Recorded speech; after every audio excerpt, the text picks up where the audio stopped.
เอาสบายดีบรรดาทานเนาะวันนี้ก็ถือว่ามาแต่เช้าเนาะมาแก่ด่างถือว่าปล่อยปลาละเลยหลายสมควรเนาะในการถ่ายคลิปเนาะเพราะว่าติดภารกิจน้อยนึงเนาะ ระยะเดือนนึงแล้วไปถ่ายคลิปนี่เนาะวันนี้ก็เลยว่ากลับมาถ่ายคลิปเนาะโอ้วันนี้มาแก่ด่างแต่เช้าพี่น้องอากาศหนาวไรตายมาเราลุ้นนำกันพี่น้องว่าสีได้บ่เนาะว่าสีได้กุ้งบ่เนาะสีได้บ่เนาะแก่ด่างมาแก่ด่างแต่เช้าวันนี้โอ้อากาศหนาวพี่น้องแต่เช้าวันนี้เว้ยน้ำหมอกยังเห็นอยู่นี่เอามาลุ้นนำกันพี่น้องเลย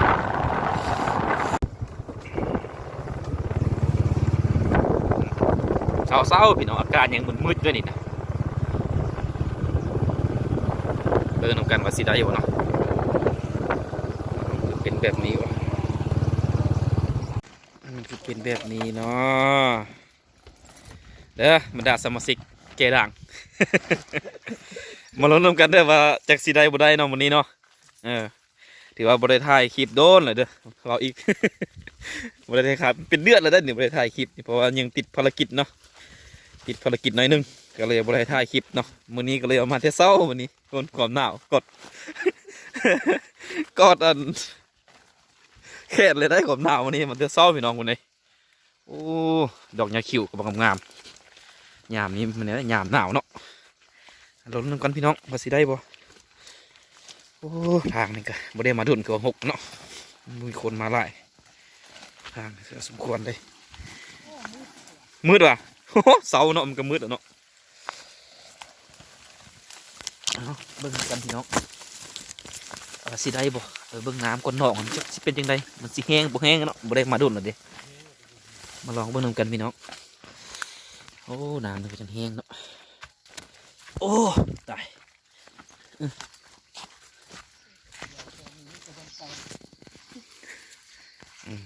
ง่ายๆเฮาเนี่ยจับทางคู่เนาะ เบรกทางด่าง หมดนาทีตำแหน่งให้เรียบร้อยแล้ว พี่ซบ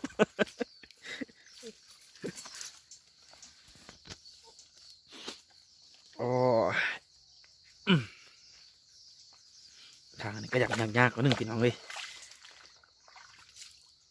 เอามาเราลุ้นสีฮอตแล้วโอ้ตาย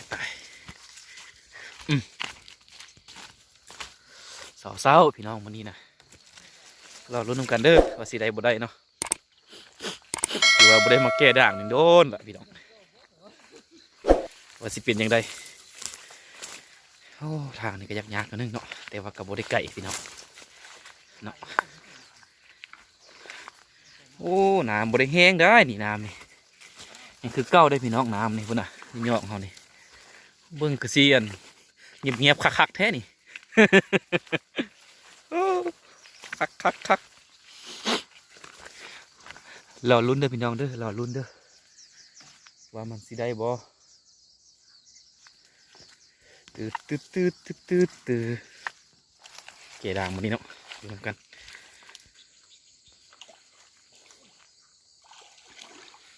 เอาเบิ่งน้ำพี่น้องเบิ่งน้ำเด้อนี่เด้โอ้อากาศหนาวเย็นฮะ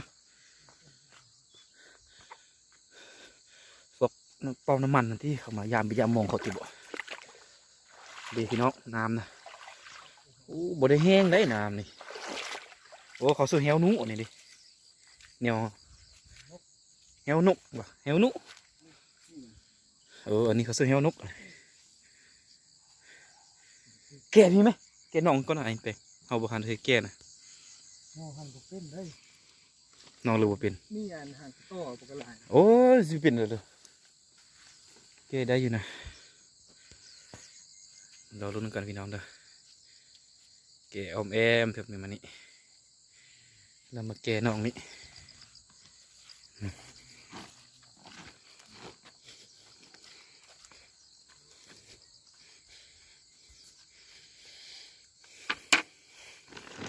นี่กระสือเหี่ยวนู่เสือนี่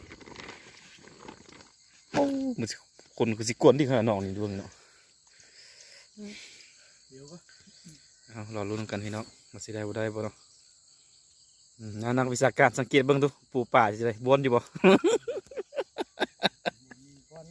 นักวิชาการใหญ่เลยดิ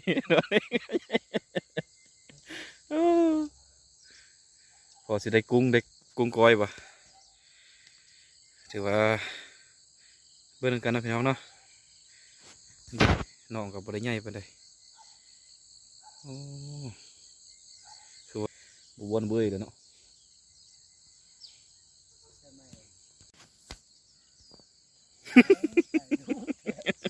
โอ้วันในท้ายแล้วนี่นะเหยื่อมือซื้อนี่มันจะได้มุมบ่นี่เจ้าก็มัดเลยไหมเป็นพันมัดป่ะมันก็จะมัดป่ะ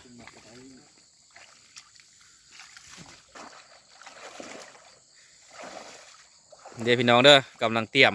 ด่างสิเกเนาะรอลุ้นนำกันว่าสิได้บ่รอลุ้นนำกันพี่น้องรอลุ้นนำกันโอ้ตายหนาวเนาะอากาศมันหนาว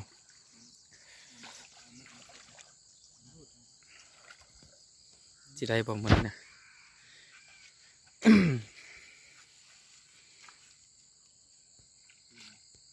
กำลังเตรียมด่างเนาะเตรียมด่างแก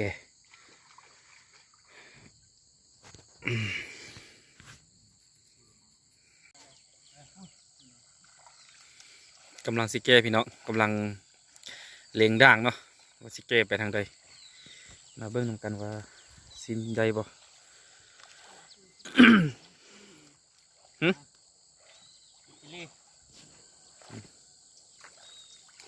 โอ้มีป่าเยอะนี่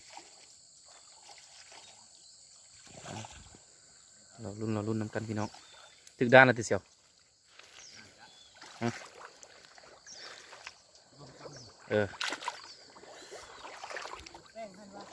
เดี๋ยวเขาสิเบิ้งดอก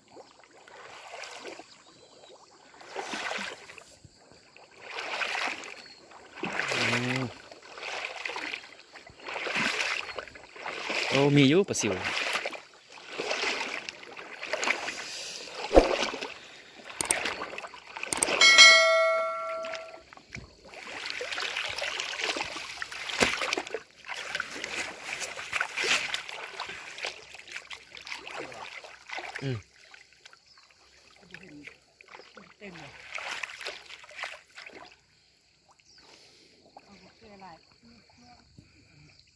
มืดถึงมืดวันออกมาเนาะบุเจาะบุเจ้งอย่างนี้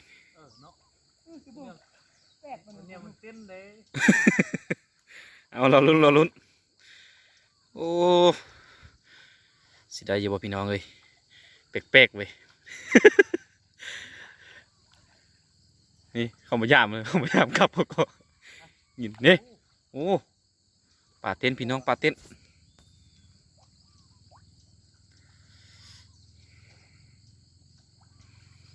รอลุ้นกันพี่น้องสิได้บ่ดีบ่ได้เนาะ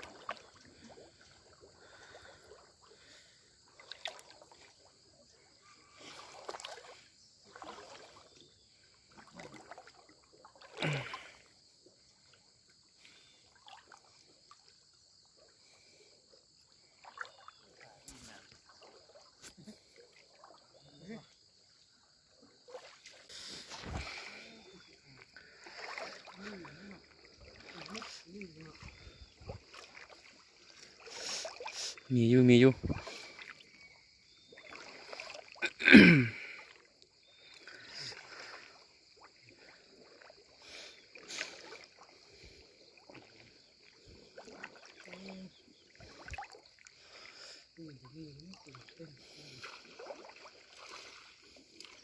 ุ้งซึ่งนอนเสาพุดหนาวซะ ว่าจะกุ้งกูก็หนาว นี่โอ้มีพ่อปลากระเดิดเลยปลากระเดิดรอลุ้นนักวิชาการ เขตทางเปลืองกันพี่น้องว่าสิได้จากตัวบ่กี่วันนั้นน่าจะได้ปะกูเบิ่งนี่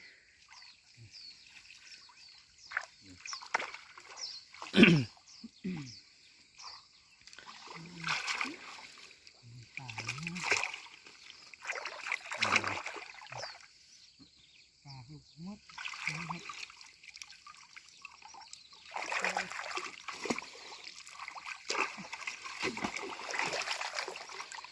อยู่แต่บ่หลาย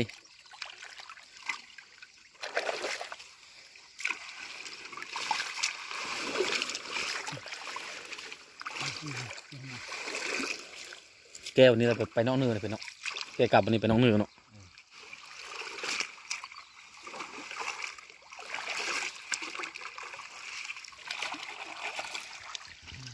ก็ยังสู้ได้สิ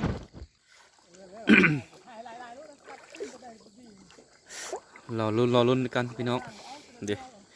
เมื่อกี้นี่ก็พอได้เนาะได้หน่อยนึงมันไม่อยากมีป่าเลยพี่น้องแต่ก็พอได้อยู่ได้กินนี่แหละพอได้กินครับ1-2ครับก็เอาพี่น้องเอารุ่นกันเด้อ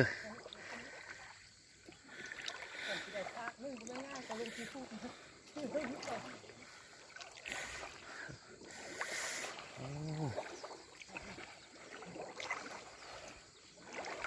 เราลุ้นกันพี่น้องเราลุ้นกันเด้อสิได้บ่เนาะ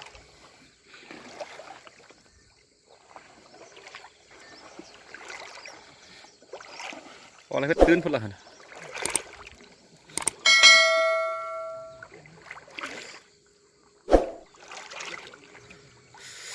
เราลุ้นกันพี่น้องสิได้บ่โอ้มีก็ปลาซิวเลยเห็นอยู่เด้เตียงเขาเตียงนอกอยู่ปลาซิว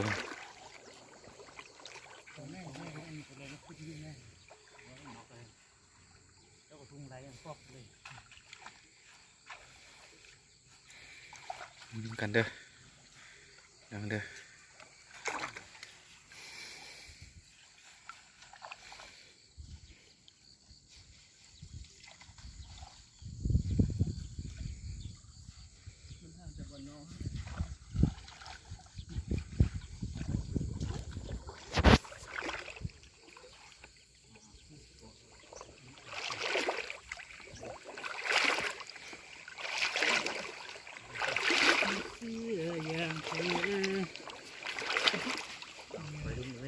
เอาเราลุ้นโอ้สุดยอดเลยเว้ย น่าทุกตานี่นะ ทุกสองไอ้น้องซื้อหมวกถึงจะคือกันอีกสีดำกันอีกคนละยี่ห้อนะ สีดำแต่คนละยี่ห้อเอาลองดูสีได้บ่ปะนี้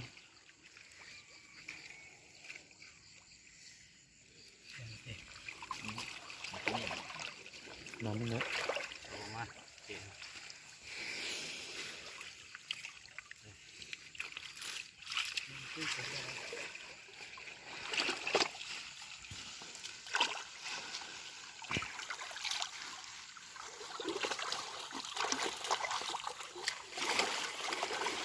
มันมีอะไรเพื่อนเพชรมาจับกล้องเด้อ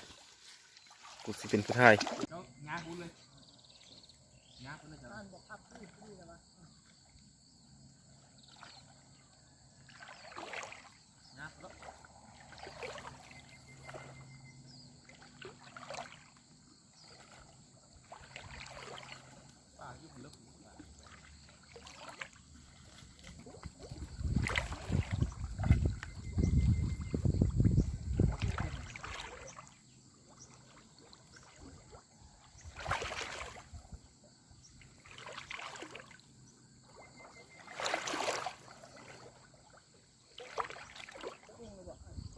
โค้งเลยเจ้าโค้งนะ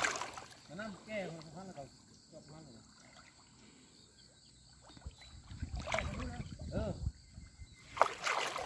เจ้าแก้คอยแก้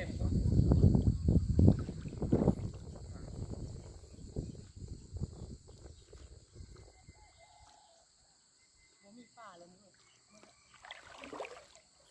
แก้ก้อนนั่งไหมเจ้าไหม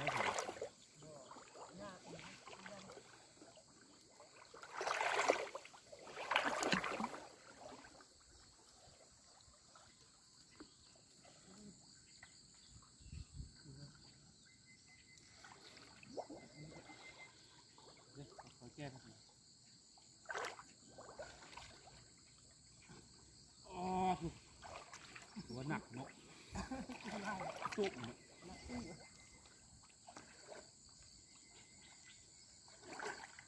จะโยนท่าเขาก็ได้เขาจะแก้ไปบ่แก้ขึ้นไปดื้อไหม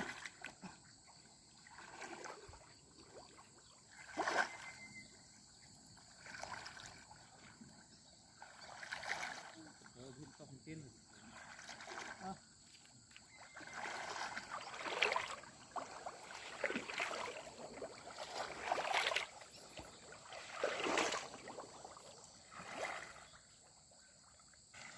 จับอันหรือว่าอันนี้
อุ้ยดีจริงปะ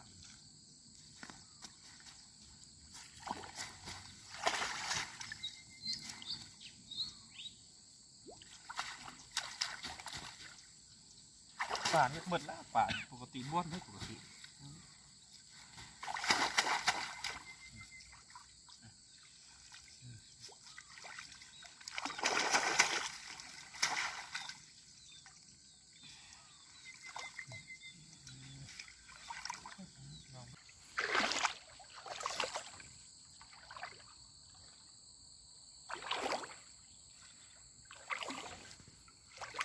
โอ้ป่างอน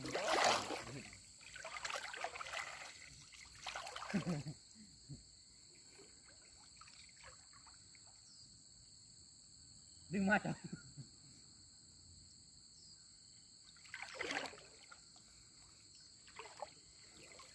เอาเสียนี่บอก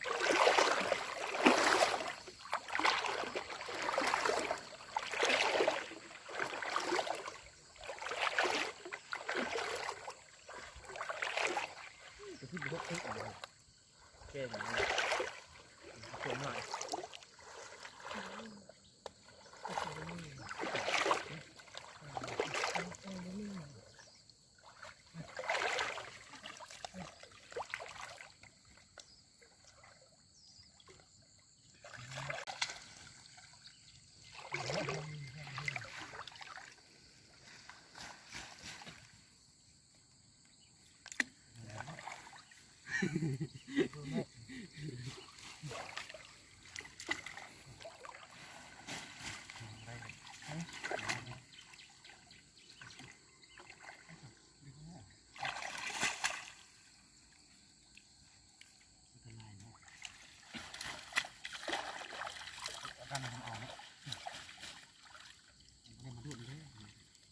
ก็เอาหมดละ đá lửa này, ô chụp xuống này bữa đấy, ý, chào nó bự này,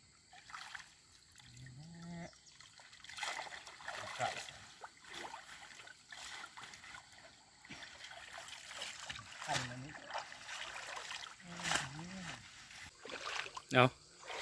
ก็ถือว่าการเจดังของวันนี้ถือว่า พอได้กินพี่น้องเนาะกลับแล้ววันนี้โอ้ตาย หนาวหยามหนาวตอนเช้านี่เจดังแต่เช้านี่หนาวเลยพี่น้องหนาวหลายเนาะพอได้อยู่ได้กินไม่แห้ง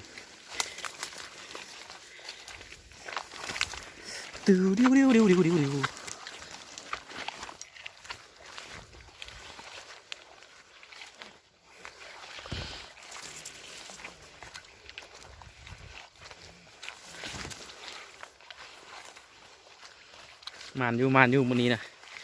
พอได้กินข้าวเช้า หิง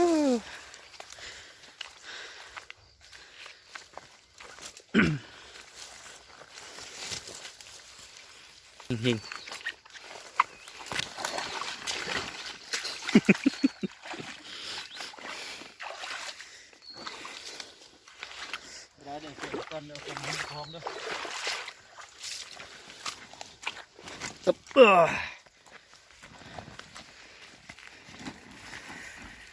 โอ้เบิ่งทางเขาเบิ่งทางกันพี่น้องให้ได้ก้มไปเลยตึ๊บ ตึ๊บเวลาอีหลีพี่น้องทางก็ได้ก้มไปเลย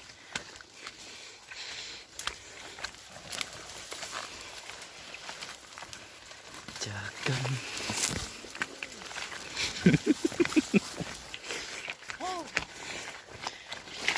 เดี๋ยวหาก้อนไป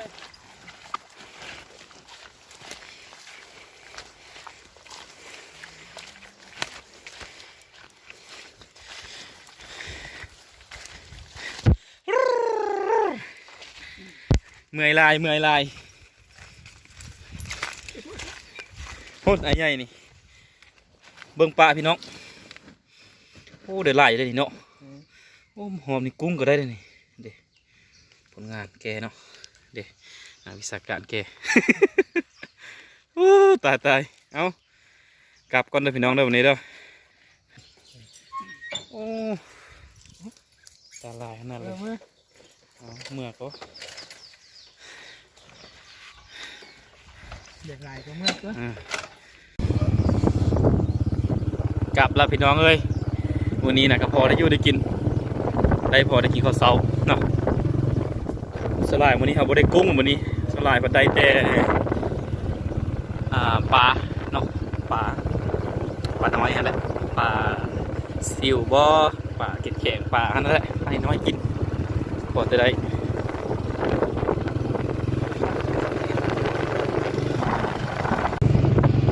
โอ้มาแต่เช้า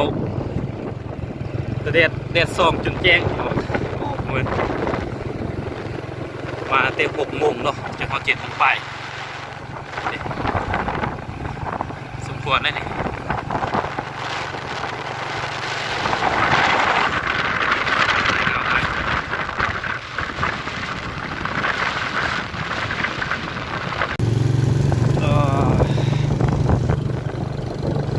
เอาใกล้สิฮอดแล้วพี่น้อง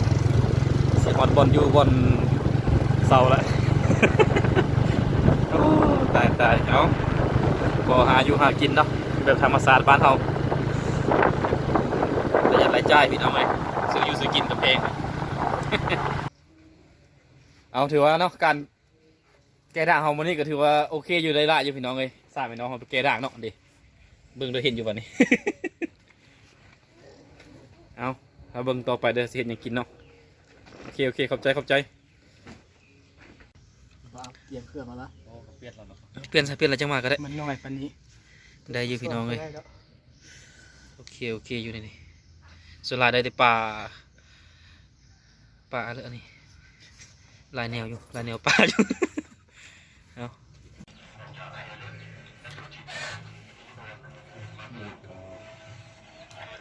50แล้วครับ ฮะประมาณนั้นเลย